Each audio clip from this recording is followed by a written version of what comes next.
Stephen Curry is doing a little sit-down interview with Complex. So let's check it out. Let's see. What's going on, guys? I'm Speedy, and the name of this show is 360 with Speedy, and today I am joined by one of the best players to ever pick up a basketball, Stephen Curry, in the building. What's up, man? How are you? The greatest shooter of all time. Good to see you as well. I feel like we're in your backyard, per se. We are in San Jose right now, and the love is equal here as it is in San Francisco, no? No, for sure. That's the cool part. Historically in the Bay, we've been called and marketed as the Bay's team, but we're the only basketball team in town, so until the Valkyrie showed up. But yeah, we stretch and reach across the entire Bay, so it's been dope to kind of feel the love from every part of the Bay Area. For sure. Yeah. All right, let's get into it. I want to start by saying I was watching some videos on YouTube, and there was a interview. It's you, it's Bron, it's KD. The NBA put it out. They call it NBA OGs. But I'm like, damn, low key, you are an OG by every measure. Do you feel like an OG? Do you feel old, or do you feel like an old Speaking head? of watching YouTube, like at Summer League this year, I saw a video where they were talking to the rookies and asked them, What age is Uncle? you saw that? I just saw it yesterday. So I'm like, I watched it yesterday, and it's like, Uncle. oh, you gotta be born in the 90s. And I was like, oh my God. 88, baby. And they're talking about some kid was born in like 30. Nah, that nigga Curry unk as fuck, bro. Holy shit. 2004 and shit. I'm like, what the hell? So they're like, oh, mid 90s.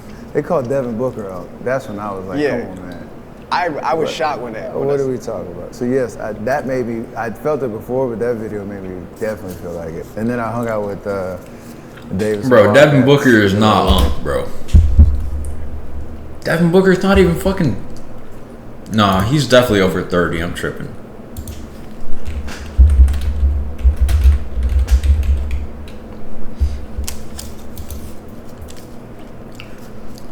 Damn.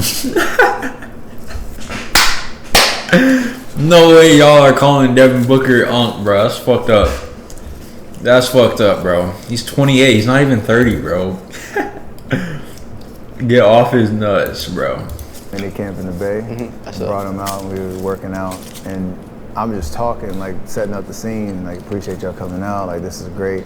It's like it's been 16 years since I wore this jersey. And then when I said it out loud, I was like, oh my God, you know, we got a teenage daughter now, so it's crazy. But do you see yourself as an unk when you think about it, or not really? I guess more and more so, but you're just trying to redefine what that means. Like, I don't know how you feel, but like when I was looking at my true uncles, so whatever, and not none disrespect, I love them, but that seemed old back in the day. Like, For sure. Are you 35, 30? Oh God. But now I'm trying to redefine like what that actually kind of feels like, looks like, and means. So yeah, I feel it, but I embrace it for sure. In a lot of ways, we have Cat Williams to thank for your shooting ability. isn't Nigga said Cat Williams. Shout out to Cat Williams. I'm a big fan, right? I've actually never met him. You never met Cat? No. It's interesting that you never meet somebody who's single-handedly taught you and showed you everything you For know sure. about shooting. The power of storytelling. I'm not saying that everything he says is fabricated, but that specific story, 100% never happened. But the power of a storyteller to kind of wrap you in and set the tone. He had my family calling me and like, Bro, I believed it. he had my family calling me. Like, I didn't know. I said, first off, I was an underrated like 3-star recruit. Ain't no way I'm getting paid to come with somewhere to At a play an camp? all-star game or like an all-star camp. Bro, what? I gotta hear this story. And I've never seen Cat like shoot. Same. I know he plays golf now, so I've seen that. I'd love to play golf with him at some point. But yeah, I won't be thanking Cat Williams in my retirement speech. You are a 4-time NBA champion. He should, bro, One of, just if to not fuck the most around. influential people in NBA history. People always say like, oh, Steph Curry changed the game. He changed the way the game is played at every level. When people say things like that, do you ever feel guilty? Because you're responsible for a lot of the bad shots that like a lot of people are taking these days. What Mark Jackson said back in the day, when he, after he left our team and went back to the booth, he's like, you're ruining high school basketball, because his kids were playing at the time. He's like, when I walk in the gym, like everybody's just throwing up 30-footers. And I made a public service announcement. I was like, please stop tagging me, posting me, and all these videos of horrible, shot taking, shot selection. There is a process that is going into the way that I play, and that's what I preach. Like, I want the kids to, think wild about how far they can stretch their range, like how creative they can be out on the court, build that confidence. But yeah, bro, a lot of people don't even realize this, bro, but if you watch some of his highlights and when he was in college way back, like, he was a mid-range menace, bro. Curry, I mean, not really a mid-range menace, but he wasn't just a three-point like how he is now. Like, he would just pull up and shoot threes. Yes, he would hit threes like crazy back in college still, but he was shooting everywhere, bro. He was stretching the floor, getting to the rim, mid-range. You know what I'm saying? Like, they're not going to draft you out of college into the NBA if you're just sitting making shots like this. You have to be a well-rounded player in order to get drafted into the NBA. So you gotta realize, like, I've been doing this like, very, very that long shit, time, and yeah, like, put hours and hours and hours. That is not his fault, bro. The league, like, that wasn't necessarily a part of my game. I had to develop it over time, so I feel zero guilt. Zero guilt. It's gonna be cool to kind of see it all kind of come full circle. Low key though, it's never a bad shot if it goes in, right? Isn't that the logic? 100%. Like, ask Steve Kerr that. That's me and Clay been testing his patience with that for so shit.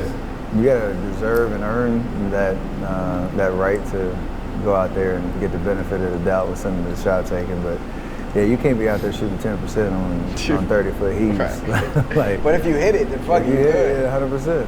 100%. There are few people, I think, like celebrity-wise, that can go on a first-name basis. Bro, this man on the right, speedy guy, bro, he looks a lot like Jalen Hurts. Right? Like Kobe is one, Prince is one, Michael. But Steph is low-key one of those. I feel like that's like going from like being a celebrity to being like another level. Have you realized the magnitude of that? And like, you ever think about the fact that you're really on just like a first-name basis with the world?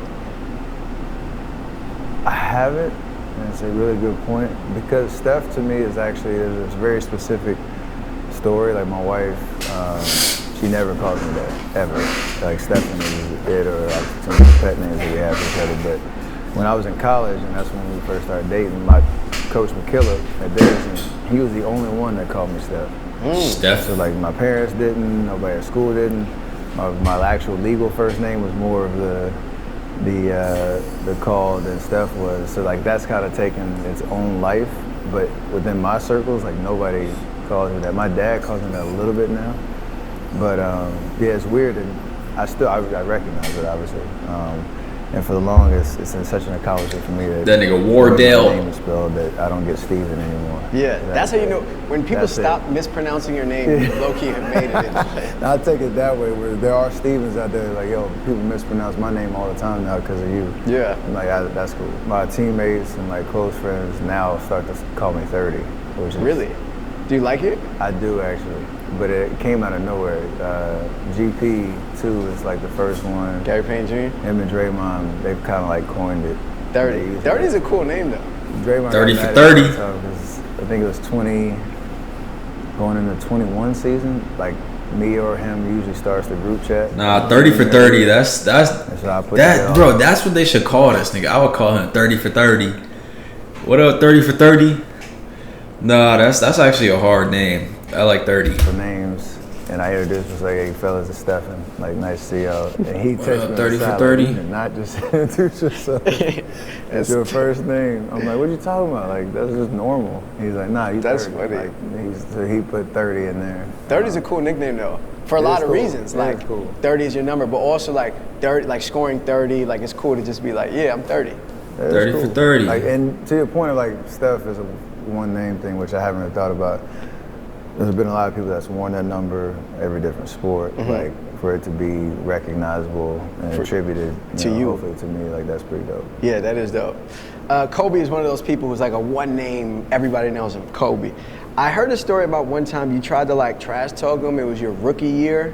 Like something about like he had to go hit some clutch free throws or some shit like that. Yeah. What happened there? It was a game at home at Oracle.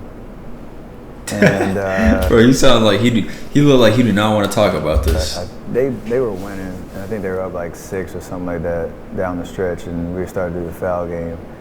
And when he was going to the line, I just walked by him like, yo, you nervous? And the look he gave me was one I was just has been burned into my, like, one, he's a rookie talking to him, but two, like, am I nervous? Like, what are you talking about?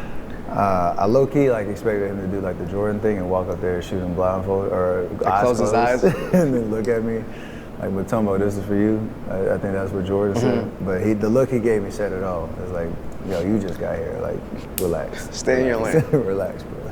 And then he, I'm assuming, hit the free throws. For sure. No, if he would have missed, I would have been running home telling that story. Like, yo, I might have tricked out Kobe a little bit, but no, he didn't let me have that one. R.I.P. Kobe. Hypothetically, if you're in the crib or anywhere and you're like shooting something into the garbage, what do you say? Or nothing, maybe. That's a great question. I don't say nothing. No. I was a Kobe dude. Okay, because you know, Kobe, but like I'm hearing the younger generation say Steph or Curry. So I had to ask you, well, what does Steph say? Even my son still doesn't do it yet. No? Yeah. I think he's just doing it because he knows he don't want to give me, that much. The credit, yeah. But I've seen, clips of little Curry, YouTubes or whatever. Yeah, Curry is popular. I ain't gonna lie, bro. I'll fuck around and shoot something and say Curry, but like, nah, bro. Remember when Drake had us all saying Steph Curry with the shot? Nah. I remember Drake had us all saying that shit. Been cooking with the sauce, Chef Curry with the pot, boy. 360 with a wrist, boy. Nah, bro. Drake really had us all saying Steph Curry with the pot. But yeah, bro. Every time I shoot something in the trash can or it's Kobe, Curry.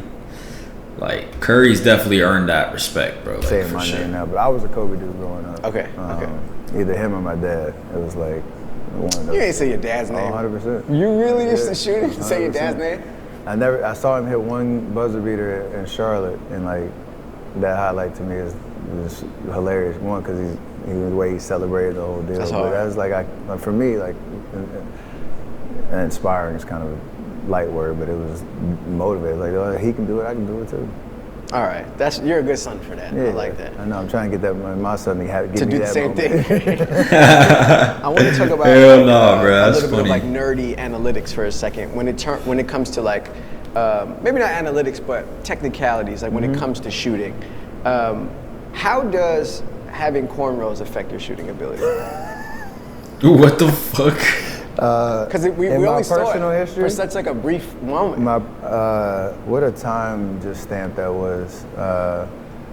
Coming out of COVID, I had the struggle braids, where it's just I had just enough to close it up. And then I started the year, I think I don't know what my percentage was, like high 20s, low 30s maybe. Damn. And everybody who knows how superstitious I am, I remember where I was. I was in Chicago in the hotel after we lost to Brooklyn and we lost to Milwaukee the first 2 games of that season. And I'm in the hotel like picking out my own. But I ain't have my barber with me. I just let it just hang. And then I got hot in Chicago. And then that crept. I just kept the haircut, the nastiest haircut I've ever had. It was like a mushroom top, like half full, half I don't know what. No, that's crazy. When I had 62, I still had that cut. Oh, you had so that was like the cut you had 2 with your weeks career ago. high? Yeah, 2 weeks later. Shit. So wait, yeah, for real? I gotta see this. Hold up. Curry, 62 points. Chicago? Did he say it was against Chicago? Damn.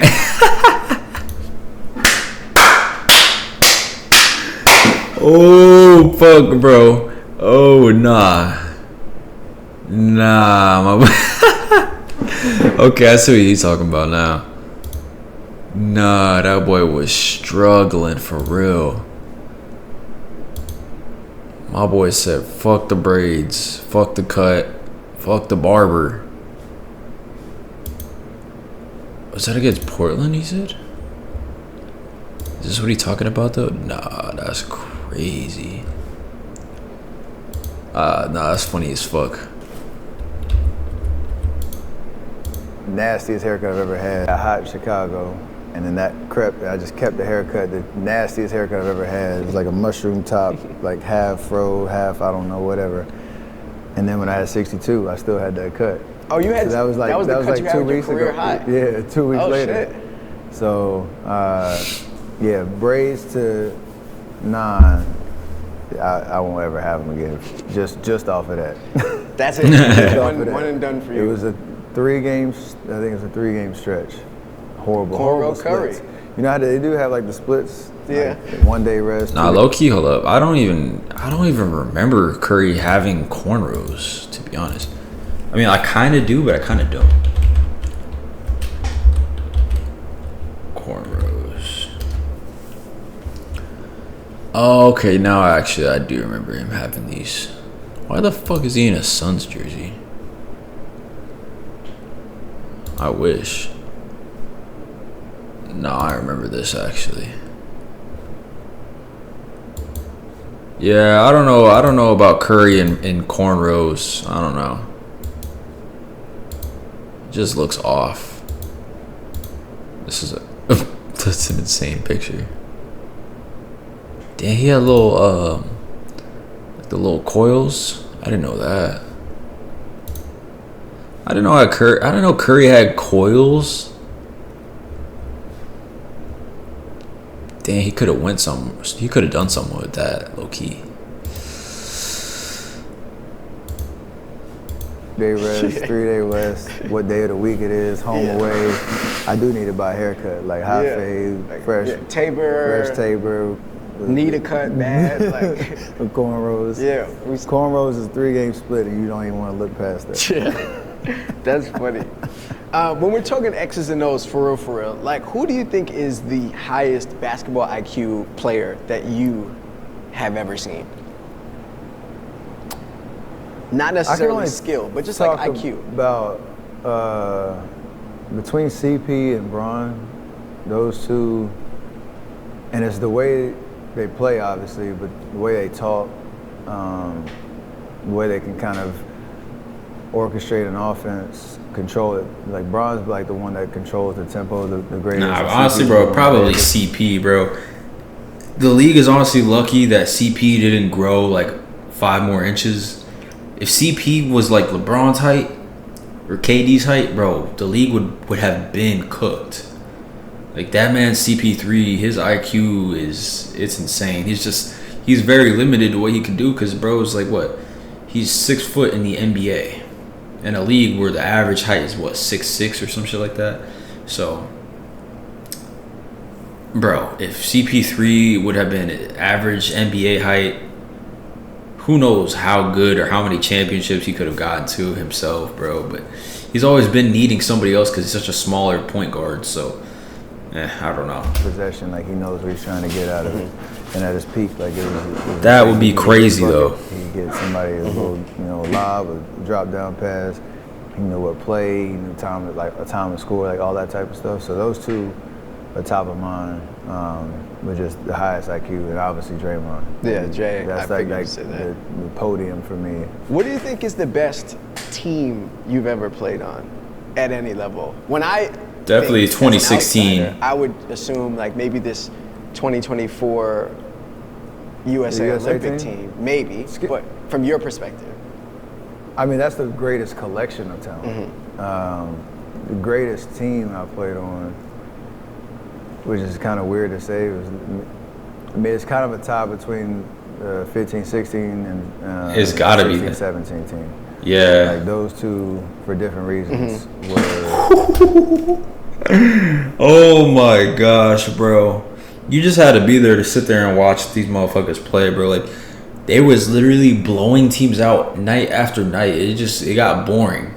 It got so boring because of how you already knew that the Warriors was just going to whoop their ass. Like, it didn't matter who they was playing, bro. once Curry and Clay took over, it was raps, bro.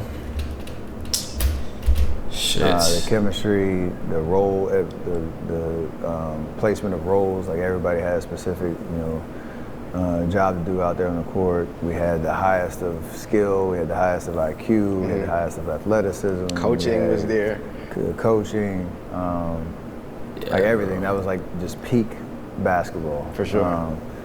The 24 Olympic team.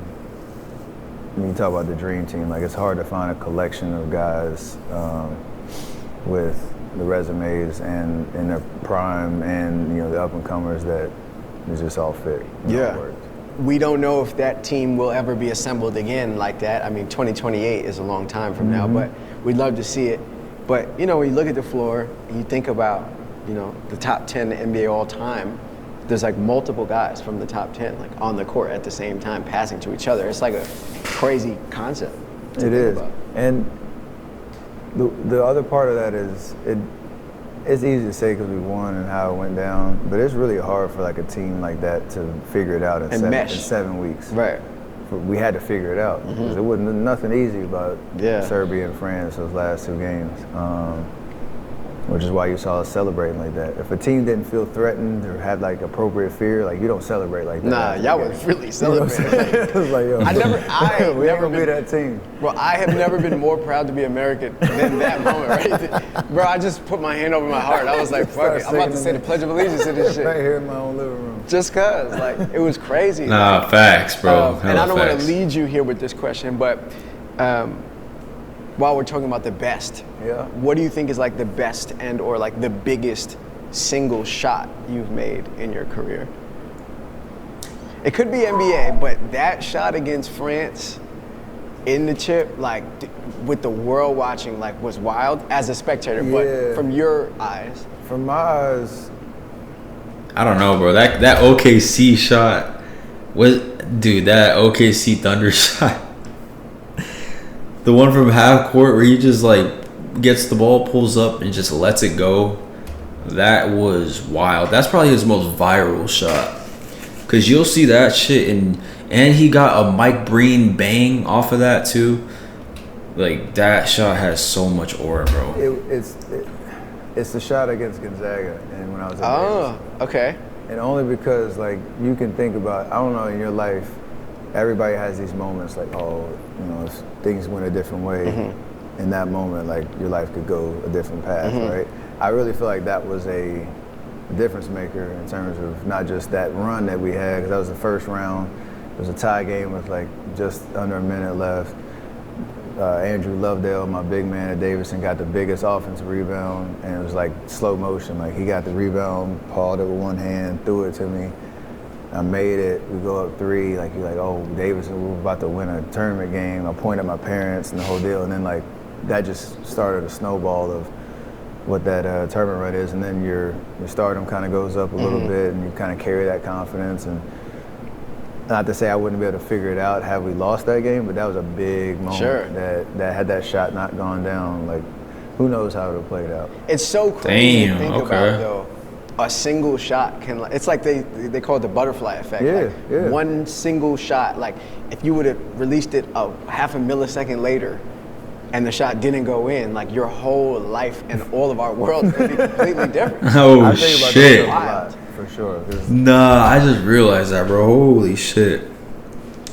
Basketball would not be the same as we know it. Well, to a degree, I don't know. Because no matter what, there was always going to be a next Steph Curry, a next whoever the fuck. So, but damn, nah, that is crazy to think that one shot back in college, that definitely altered his career. That shit altered the history of the fucking NBA, my nigga. My faith is a big part of like who I am. Same. There's no real rhyme or reason, like stuff happens and you're always grateful and thankful and trying to figure out the purpose of it. But like that's a moment that was just in my formative years, like to your point, like you fantasize, I had this going a different way. Like I still had to go back to class when I was at Davidson, but like just a little different vibe of like I might be on my way to somewhere else. Yeah. It's a different kind of concept. So. No, I'm the same. I do believe everything is God ordained, and like that has to be a prime example of that. When you're going back into the locker room, like at the half, do you ever like check your phone? I used to. I'm less on that. Okay. I used to be like on what was Twitter and back when Vine was going on. Yeah. I used to like part of like that whole. I used to send like snapshots to my people, like do my own kind of like in-game interview. And That's hard. Like, we down 16, and like me would take a selfie like this, like what we about to do, just to have fun with it. What the fuck? I slowed down a little bit. As you get older, like the recovery part of halftime is a big deal. So I gotta use my energy a lot differently. I feel like if I was a player and like I come back to the locker room and we're down like 15, and then I like look to my left and my man's just scrolling Vine or like taking selfies, I would be sick. I would be like, bro, what are you doing? We had some irrational confidence, especially in that little window when people asked me about it. Like I was literally, my favorite, one time, this lady named Kareth Burke, who's she worked for NBC Sports Bay Area. She, like the story kind of got out that during halftime I like to look at my phone, which was true. And I think she was on Twitter and added me. It was like, if you're reading this, like do a airplane celebration after you make your first three in the second half, and like just do a shot in the dark. And I saw it. No. That's fire though. 82 games, like you kind of. No, that's funny as fuck, bro. I do think it can sway too far where everybody's on their phone. Pre-game, halftime. Need the camaraderie and shit, I'm sure. I think the NBA as a whole kind of needs a little reset on that front. I am definitely taking a little bit of blame for that because I was definitely one that was just, on my phone. Now you feel like the vet when you see everybody else on their phone and you just sitting there like this. You're like, bro, lock in. Lock the fuck in. I get it though. Nah, that's funny as shit. Clay hitting 73s in a row. I saw that. He was with Brickley, shout out to Brick. 73s in a row. What is the most threes you ever made in a row? Have you ever? 105. It's actually it's on video. Is a video of this? Yeah. That was to your earlier question. Oh that was the day my after God. I took my cornrows up. Yo, bro, get him back and then telling just you. take it out. Just get him braided and undo it immediately. I'm on my way. I am kind of growing. Nah, bro, that is crazy. 105 threes in a row. I wonder if he was like going for that record or if he was just fucking around on some. I don't know, bro. That is crazy. 105. Like, imagine if you're at 50. Once you get to 50 in a row, like, bro, you still got 50 more to go. With Nah, no that's purpose or no crazy. plan. But that was literally the day after. So the day after, I was in the hotel. We went to Chicago's practice facility to have a practice, and 105 in a row. 105 from the corner. Yeah. It's crazy. It's crazy. Have you ever tried to beat it? When you shot that 105, was it an attempt or were you just shooting and it became that? I do a game after practice where you shoot 5 spots around the arc, and you start in the corner. The first 2 are free. Like if you make them, great. If you miss, it doesn't matter. But after the third one, like you shoot 2, you miss in that spot. Like I try to get to 50 around all 5 spots. Okay. But this particular day, I got to 105 in the first spot. I think I ended up like 140 something in that in total. in the drill. Shit. So I guess every day in some way I have an opportunity to chase it, but I haven't gotten close since probably maybe 60 since then. Okay. Maybe once, but At- Nah. Bro, that is like that. Not like the average human can't do that. Like, you know what I'm saying? Not even the more like advanced humans can't fucking do that shit. 105, bro. You have to be like mentally in your head. You have to kind of like be on another level and understand basketball and the dimensions of the fucking rim and the dimensions of the ball and how the arc and like the distance from your hand. Like, you have to literally be mentally sick in the fucking head to do that, bro. That is crazy. 105, because you're not doing that out of luck, bro. You're doing that out of skill. Like, you know exactly how to release the ball and how to release your fucking hand. Like, you know exactly how to do that. You're not doing that out of luck, bro. That is freakish. It's kind of sick. I ain't gonna lie. Or okay, at 99, do you feel the pressure of like? I felt that 42. Really? Like 40 something. I'm like, oh shit. Because I'm thinking 50, right? Like Right. that's my goal to get out the drill. If I don't get the 50 over 5 spots, then I gotta start over and do it again. So that's all I'm thinking about. Is I might get all of them in this spot. So like at 40, I'm like, I stay locked in. I wish I had like a transcript of all the Thoughts? whatever thoughts that I had and conversations going on in my head, because that's a long time.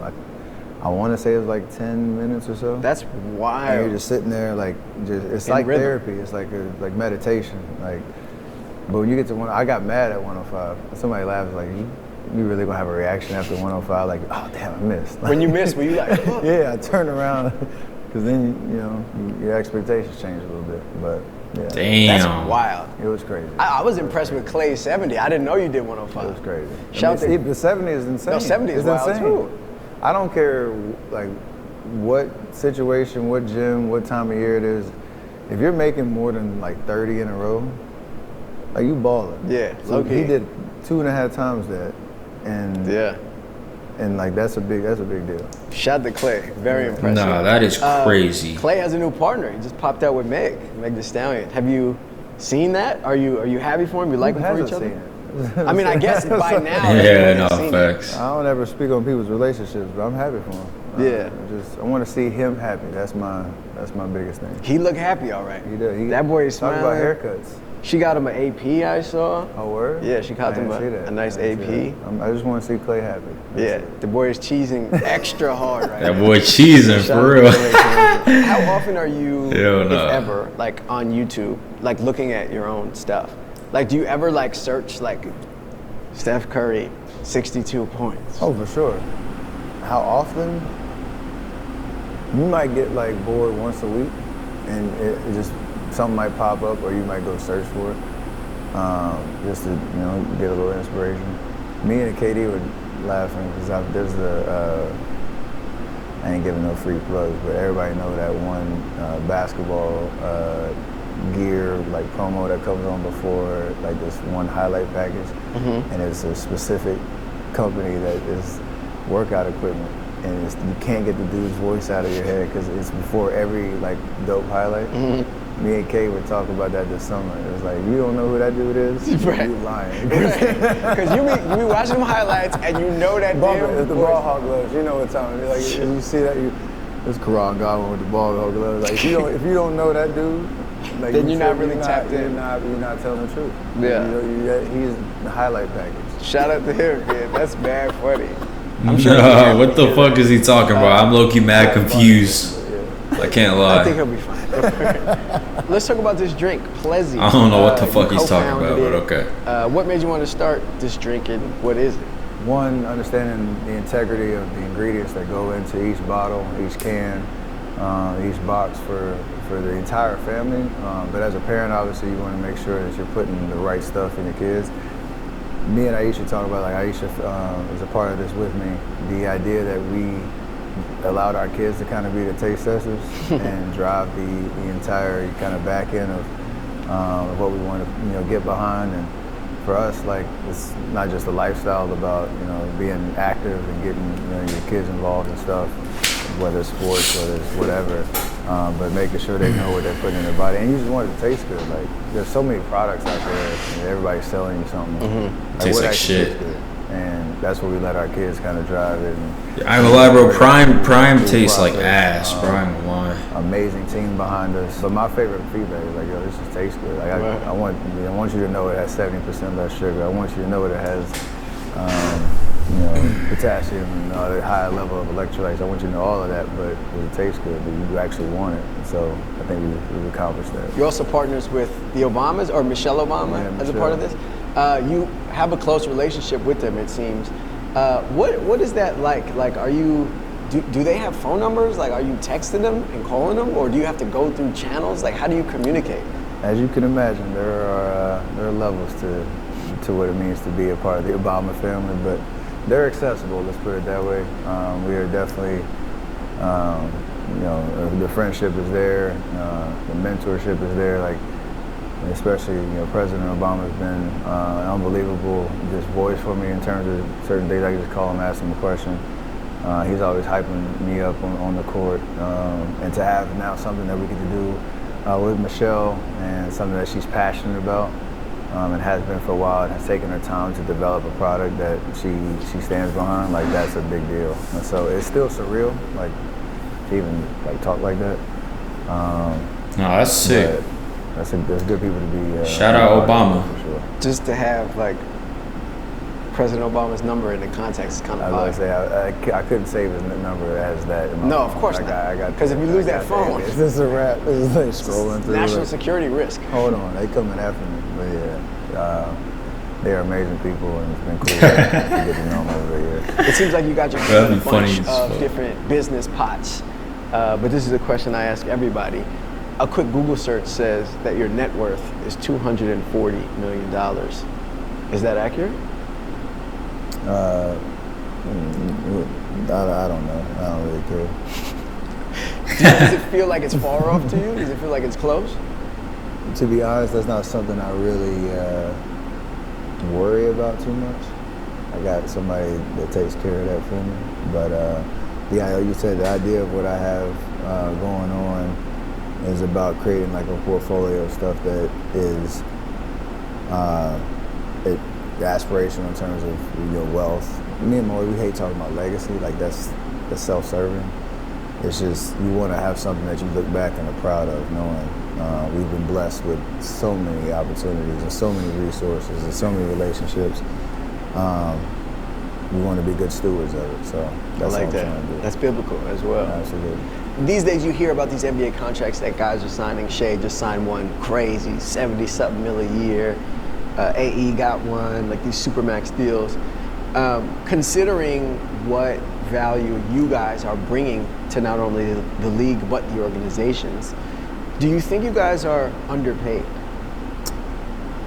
I think because the way the CBA is structured right now, we can't participate in equity. And that's a big deal because, it is a partnership with ownership. It's a partnership with the league. And we're on the short term of that revenue, right? Like, those numbers sound crazy, but what the league is doing from whatever era you want to compare it to now is probably It's crazy. 10x that. So the idea that we can't participate in equity while we're playing is a part of why I would say yes, we are underpaid. Damn. To be able to participate in that rise. I know we're blessed to be in a position where we're playing basketball for a living, and these are the type of checks that people are earning, and I think it's all deserved because it's a special commodity, it's a special industry that probably won't go anywhere because that entertainment value that's super facts, bro. Because you could literally go down the long line and list of players who have gotten fucked over and screwed over by so many different organizations and owners and leagues. Like, after they put in their all, like their blood, sweat, and tears for a long time for this league, and then as soon as they're done, the league is just kind of like, all right, you're done, we're done. You don't have anything more to give us. And then that's why you'll go around, you'll see some fucking professional athlete legends like having to work regular 9-to-5 jobs like years after the career is over. It's sad, bro. But motherfuckers, a lot of people don't know how to spend their money too. So, but nah, that's crazy though. I do see what Steph is saying on that. But yeah, I feel like hopefully sooner than later those rules change a little bit so that players can participate more in the upside of team equity, the league, valuations, and all that type of stuff. Just because I think we deserve it. Yeah, it makes sense for a player like you or like a Tim Duncan or like a Dirk who spent so many years building a company. And so to not be able to like kind of capitalize on that, it's fucked I up. would assume most owners would want that too, to a certain extent.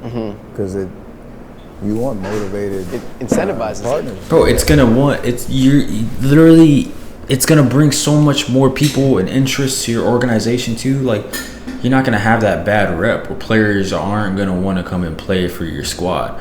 You're gonna build more of like a legacy franchise, like a Boston Celtics, a New York Knicks. Like, you know what I'm saying? Like, players want to go play for those Lakers. People want to go play for those teams, bro, because they have like those Hall of Fame legends that have been there for so long, and they're coveted. Like, you know what I'm saying? Kobe, Bill Russell.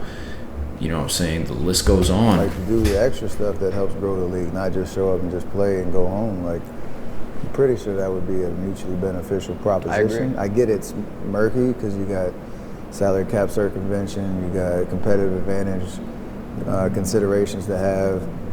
You want every market to have a fair chance. Like, I get all that, but I'm hoping that there's more conversations around what that looks like, so that because you look at the valuations of teams now, it's like it's getting outrageous. It's wild. Getting outrageous. It's wild. The most expensive, the wealthiest people in the world. There's not a lot of single owners coming knocking on the door. Like, this is why these groups are forming. So you're right. There's something there. You're seemingly good at like most things, right? Like, everything I've seen you at, you're like pretty decent at. Basketball, obviously. Golf. I've seen you do a Rubik's Cube before. You're good at that. Is you good at football? The only thing I saw that was trash was you rapping. Yeah. Were you talking about college? In college. Yeah. Ass. I'm sorry, the freestyle was ass. Is there a potential? Damn, why they do them like Would you that? ever maybe try to like undo or redo or right your wrongs, you know? Nah, I'm proud of my effort. Like, you know. No, you're not. Small. I'm mostly disappointed in my outfit. I think there's it was the glasses, right? And the oversized white tee. The lensless frames with the oversized.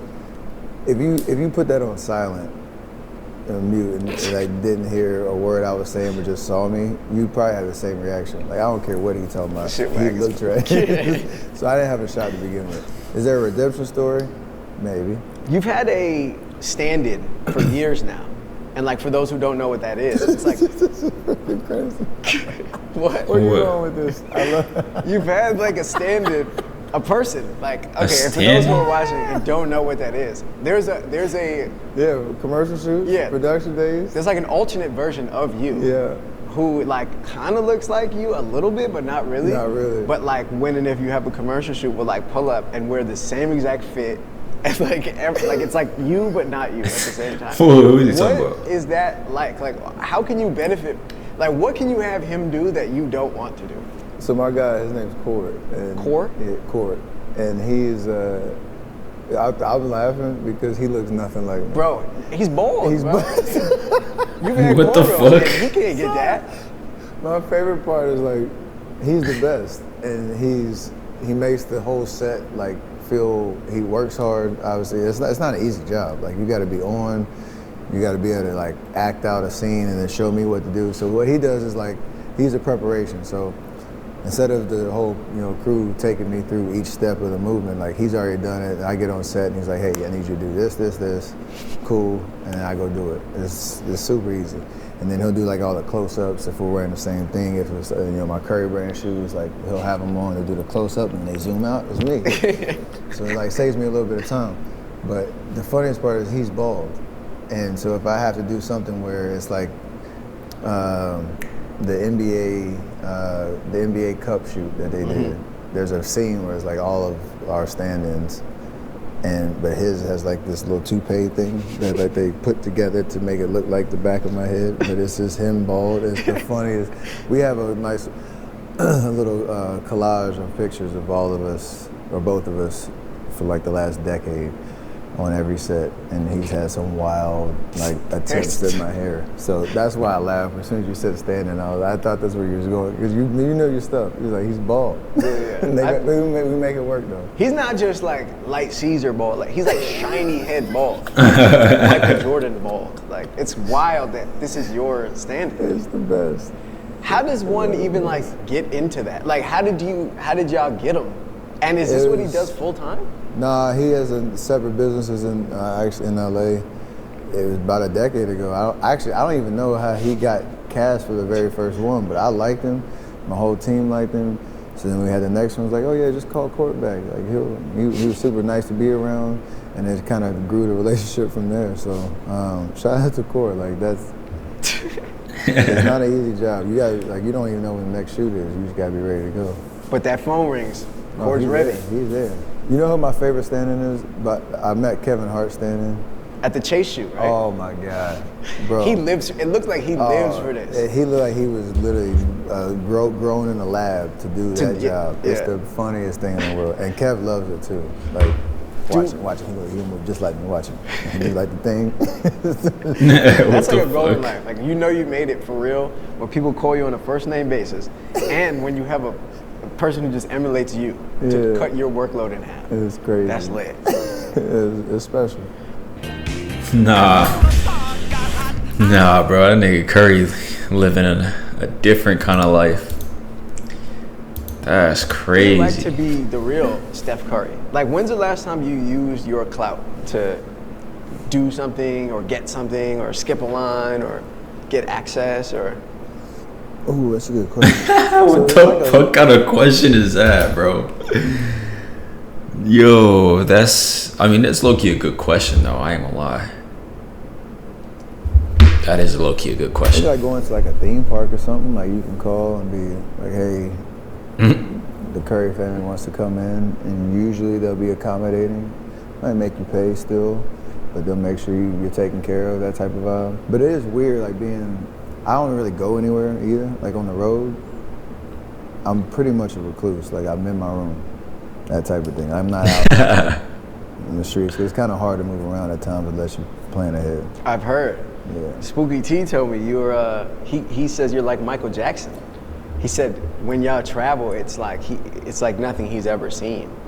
Does that feel? I'm sure it feels good, right, to know that there's that much love.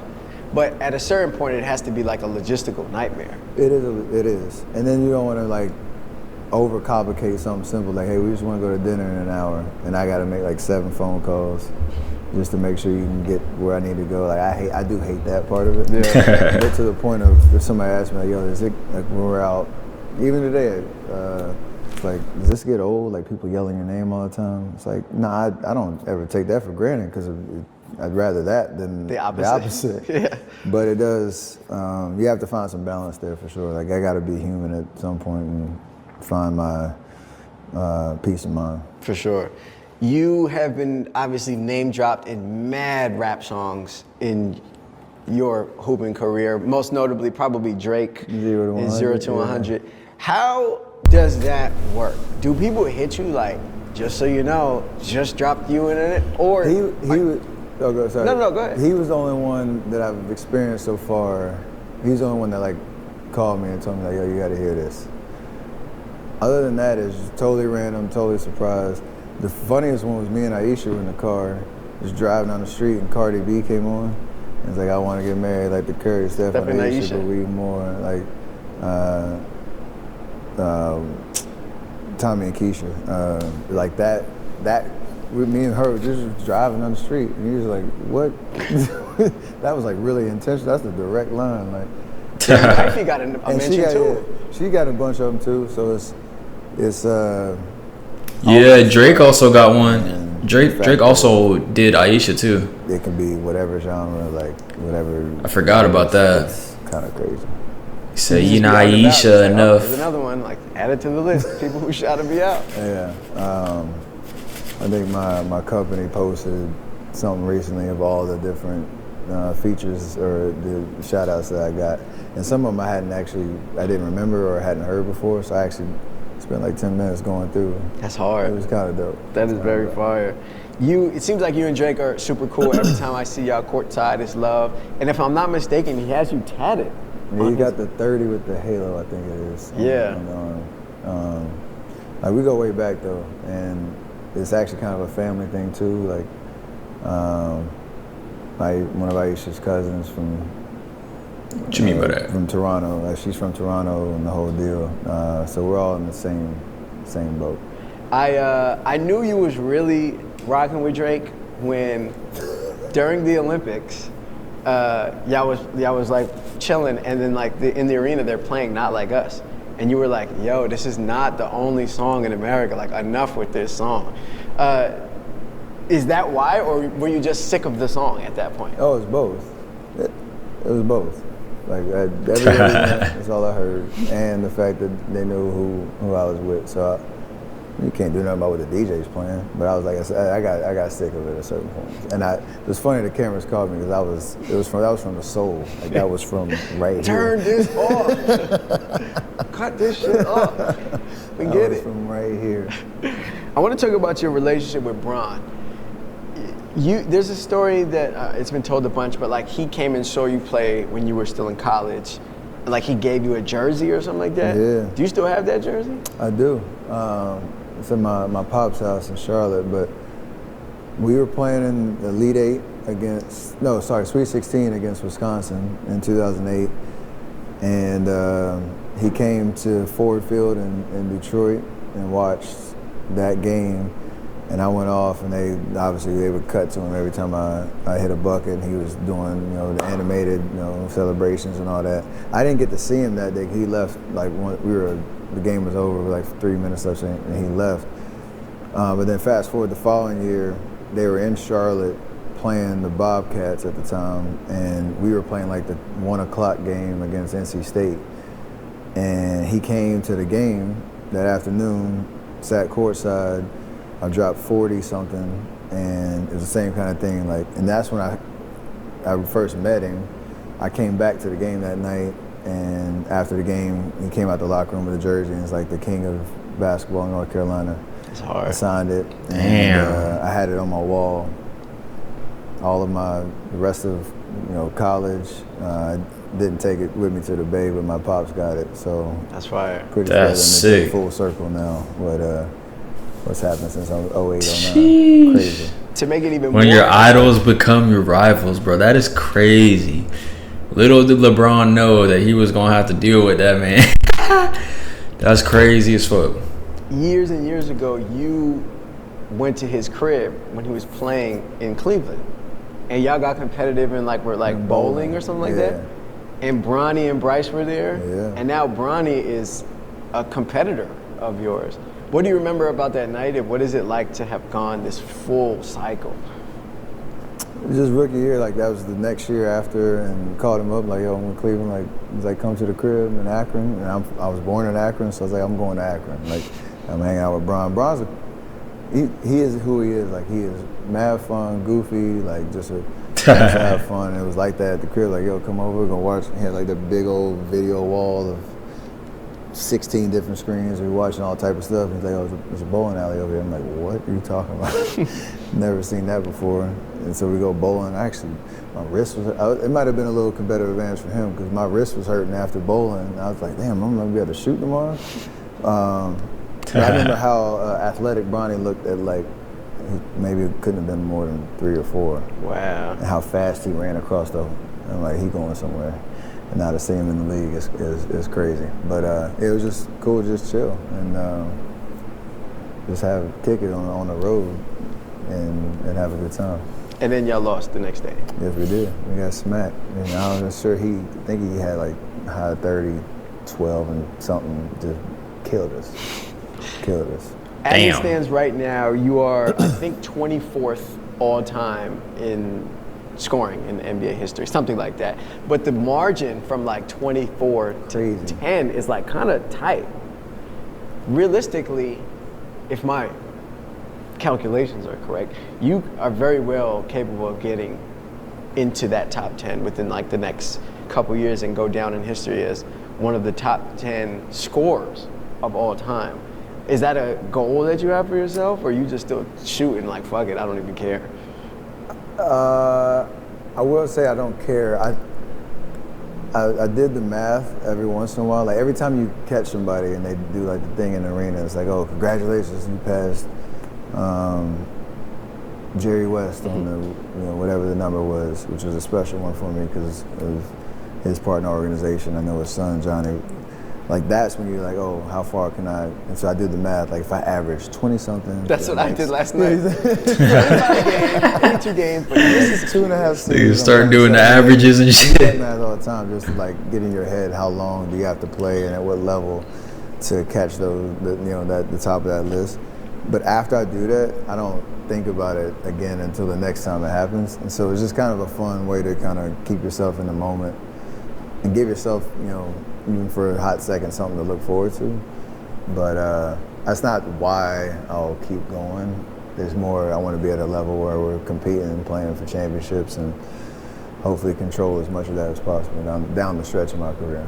It's probably gonna happen, bro. Like you're right there. So I'm a shooter. I'm gonna keep shooting like yeah. that. We know. If you look at me, it's gonna be like he chasing. I'm like, nah, it's just how I play. I'm just shooting.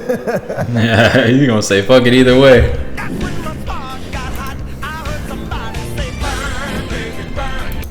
This only really ends two ways on the court for players, right? Like whether they're like kind of forced out the league or they leave on their own terms. Not that you can predict the future, but like your preference. Are you one of those guys who's like a Deontay Wilder, the fighter who's like, yo, I'm gonna die on my shield, I'm gonna go out swinging? Or are you on the other end of that spectrum, which is like, you know what, I'm gonna leave on my own terms, healthy, and sail off into the sunset? I'm more of the latter, I think, as I think about it right now, but I do know I'm kind of just taking it in 2-year chunks just to know, like, you have to give yourself something and some motivation to kind of go after.